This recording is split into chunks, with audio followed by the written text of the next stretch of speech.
First, this episode brought to you by FanDuel. The NBA playoffs are in full swing, the finals are here, and every night delivers highlight-worthy performances, major momentum shifts, and can't-miss moments. Whether it's a game-winning shot or a breakout player, there's never been a better time to get in on the action. FanDuel makes it easy to stay in the game. Before tip-off and live, with player props, performance trends, and same-game parlays, fans have more ways than ever to play smart and win big. If you want to bet on anything related to Oregon, by the way, you can do just that. You've got their conference title odds.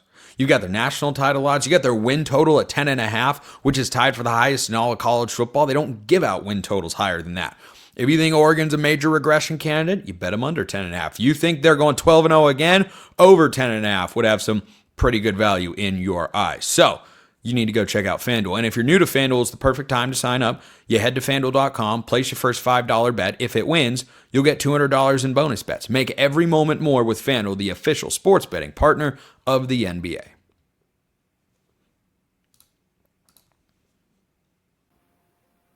Could Oregon be getting news as far as Brandon Arrington is concerned? Brian Smith, our Locked On recruiting guru and all things on the trail, is here to discuss. So, Brian, the news, because it's June, this is what news looks like, of course, is that Brandon Arrington moved up his official visit 1 week. He was going to visit June 13th.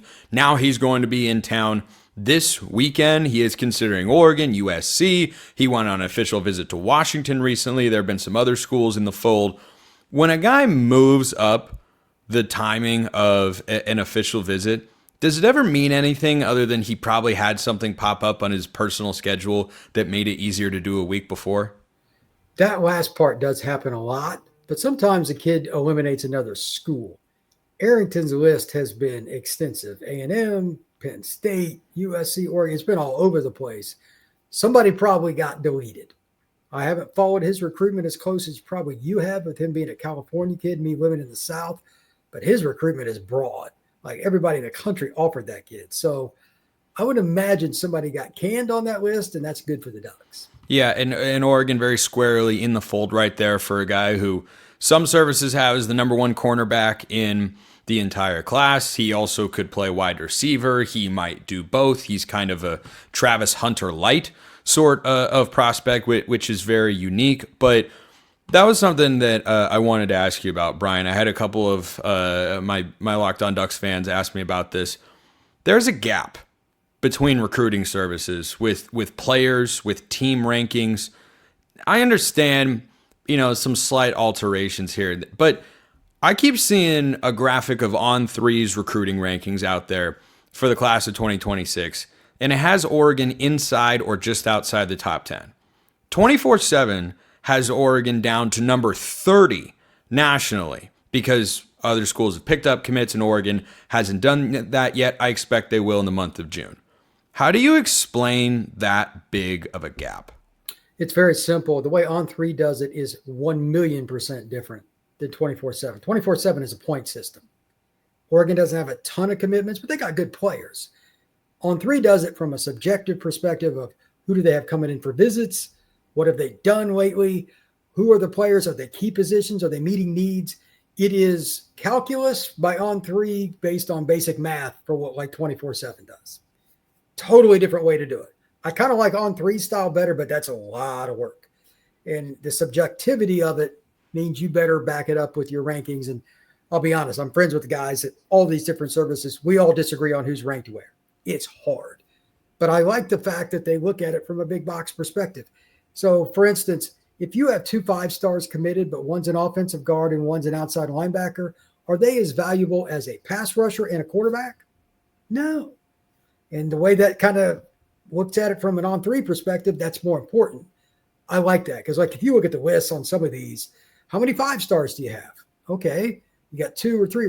But did you get a quarterback or did you get an offensive tackle? Did you get a pass? These are the things that On3 looks at. And I think that's a pretty cool way to do it. So essentially they're weighting certain positions differently than others. Is that what it comes down to? It's just like the NFL draft. Like you talk about, Mel Kiper comes on. Well, they got the offensive tackle they wanted. They got the quarterback. Same deal. Interesting. I did not know that that's how On3 does it. I understand that. I just think that for different it sounds like they're looking at schools, they're looking at programs, and they're saying, well, here's kind of what they need, or here's what they haven't done as well at, or where they were relatively weak last year. To your point, that's really hard. And the reason that I stay more on the 24/7 track myself, it's not that the information, if you read a scouting report from 24/7 versus a scouting report of a player from somebody at On3, it's not going to be wildly different. I just think that in college you can have, certainly some positions do matter more than others. I just think that the raw assessment of, hey, this is the whole class, and mostly recruiting, you can correct me if I'm wrong here, it's an evaluation of your physical traits and what you are capable of being at the next level. And so I'm just more a fan of simplifying it down to, okay, here's a highly rated player at this position, a highly rated player at this position, because the other thing too, Brian, is if you bring in a 5-star quarterback, well, he might not play for 2 or 3 years. Look at Arch Manning at Texas. And so then I think you can overinflate the impact on a particular recruiting class if you weight that position differently. Whereas if you bring in a 5-star receiver and a 5-star tight end, that's going to be more impactful in the short term, probably, than a 5-star quarterback. There's some truth in that, but quarterback is the one, like all my buddies in the industry, I could call Andrew Ivins right now, John Garcia, Steve Wiltfong, whoever. We all know quarterback is a crapshoot because it's about what you learn after you get to the school. But we're grading you now. Those two things do not go together very well. And that's just the way it is. And some of those kids, they can't handle the weight on their shoulders in terms of the pressure immediate. Arch has done a great job. I think it's pretty safe to say he's going to work out just fine. But at the same time, a lot of kids, they can't hack it. And they fall off. It is what it is. I do want to correct one thing you said. This is something I actually have had a conversation with in the last 2 days with multiple people in the industry. You talked about the physical traits. That's the baseline. The two biggest things now aren't just like getting the elite recruit there. Is he a guy that fits your school? And is he somebody that is going to make it off the field? I can't get into a whole lot of, there's a few kids right now, I'm like, this kid's not going to make it. They're elite recruits. I can't say it publicly because I'll get hammered for beating up on a 17-year-old. They're kids that are not going to make it because they have the wrong people around them. They don't have the right attitude. And I don't care how much talent you have. That's why we all talked about Jeremiah Smith, among others, like flat out, this kid has a chance to be a Hall of Famer because his attitude's as good as his talent. That is the rarest of rare skill. Jackson Cantwell, same kind of stuff. When you have that kind of attitude and you're just blessed physically, that's when you have found something. Like Cantwell is going to be a first-round draft pick. I will be shocked if he is not at least that, if not a top 5 pick. Those are the things I'm looking for. And I know a lot of college coaches from talking to them, that's it too. An easy way to put it. Are you a low maintenance recruit? And that includes everyone around you. That is a very sensitive subject, but I'm just going to say Nico. There's one. There's another one that just went to the draft. He didn't go as high as people thought, and it was all over ESPN and everywhere else. That's exactly what it is. Yep. Colleges and pro teams want low maintenance. You can scream, you can throw things. That's how this is going, and it's not going back. If you have people around it that school does not like, that's it. I can't blame the schools.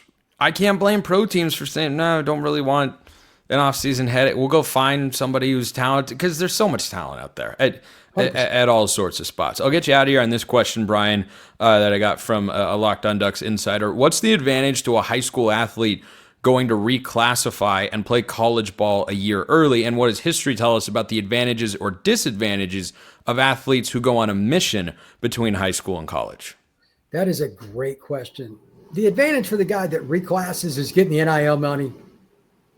I don't think it's, yeah, that's it. It's actually disadvantaged, in my opinion, most of the time. Like Ryan Williams is an exception. He's never going to be a big guy. He's just not. Like when I talked to him last, he's like, if you don't get your hands on me at the line of scrimmage, it's over. That sounds arrogant, and it is. And he's right. You can't catch it. He's a nice kid, but he knows that he's a dude. Outside of a kid like that who plays outside the box, it's about weightlifting. The closer you play to the ball, the more years you need. So guys that are linemen that reclass, I'm a little leery of that. Now, the situation with the LDS kids that go on missions and stuff, this is wild.